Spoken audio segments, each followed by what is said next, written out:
আল্লাহ, এখানে যেমনি তোমার কোরআনকে সামনে নিয়ে আমরা একসাথে বসেছি, জান্নাতুল ফেরদাউসের ভিতরেও তুমি আমাদেরকে একসাথে থাকার তৌফিক দিও। আরো জোরে পড়েন আমিন।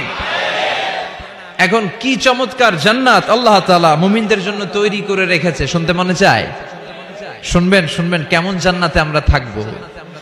আপনাদের এই স্যাক্রিফাইস, আপনাদের এই কষ্ট, আপনাদের এই ত্যাগ তিতিক্ষার বিনিময়ে কি নিয়ামত আল্লাহ তাআলা আপনাদের জন্য প্রস্তুত করে রেখেছে, এটা কি শুনতে মনে চায় না?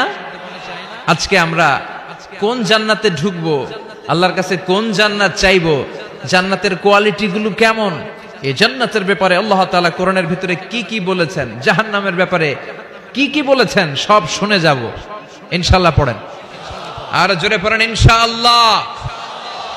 রব্বুল আলামিন বলেন, ফালা তা'লামু নাফসুম মা উখফিয়া লাহুম মিন কুররাতি আ'য়ুনিন জাযাআম বিমা কানু ইয়ামালুন।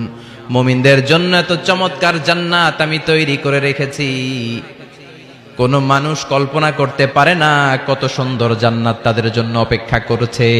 সুবহানাল্লাহ।